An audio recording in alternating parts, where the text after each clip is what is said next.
Hello, my name is Adriana Morales, and I will be discussing two key areas that make up my personal leadership philosophy.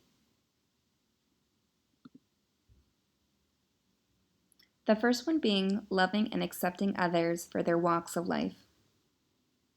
In my faith journey, I try to approach situations and people with as much love as I can.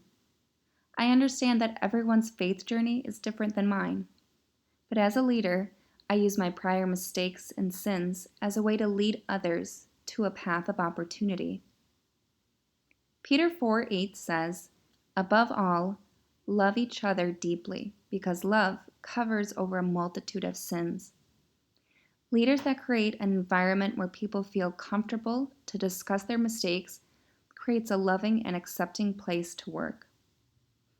In the TED Talk, "Why Do Good Leaders Make You Feel Safe?" Sinek mentioned that leadership is a choice, not a rank, and I couldn't agree more. Faith is not a choice, but is something I use to better lead and love others. Being a part of a diverse team allows for multiple perspectives and a chance to understand why and how people approach certain situations in the way they do. As a leader, I want to create a sense of belonging and love no matter your walk of life, because a company that instills this type of culture is a company I know a lot of people would enjoy working for. Effective leaders not only have the necessary knowledge, skill, and abilities to help people grow, but they have a love that helps people achieve their full potential. Berger and Berger's talent management book, they state, an engaged workforce assigned to a strategically important project will likely lead to productivity improvements, saved costs, and stronger outcomes. Having a team that feels safe will allow for incredible things to happen within that organization. In Immunity to Change, the authors discuss how individual beliefs and the collective mindsets of organizations interact to create a powerful immunity to change.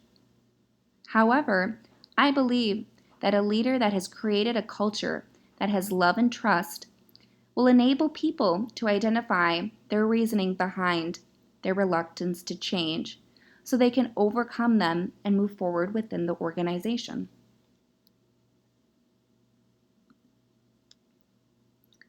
My second key area of my personal leadership philosophy is that I am a devoted learner and researcher.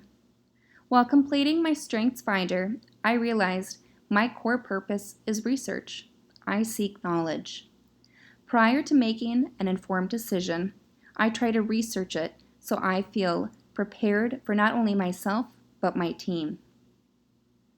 Using my resources to make an informed decision has helped create a sense of trust within my team.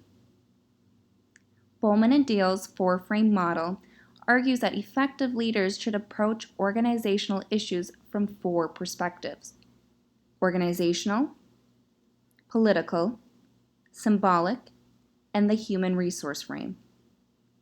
While making a decision, I take into account my coworkers' perspective to make a more well-informed decision and/or action.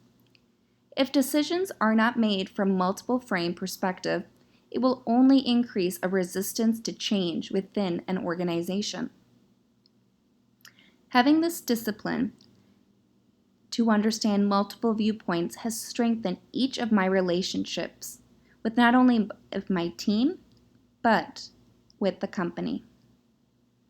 James 3:17 says, "But the wisdom from above is pure first of all. It is also peaceful, gentle, and friendly. It is full of compassion and produces a harvest of good deeds. It is free from prejudice and hypocrisy." Having this ability encourages me to put forth my best effort and use my best judgment and critical thinking skills to make my team better. I want to ensure people feel that their voice is being heard and considered. In Senec's "Why Do Good Leaders Make You Feel Safe?" he discussed the importance of creating a working condition where leaders put their people first, a work environment that fosters safety gives people opportunities and builds self-confidence. I find it important to put that at the forefront when making my decision. If people feel safe, they will trust the leader and cooperate with their vision.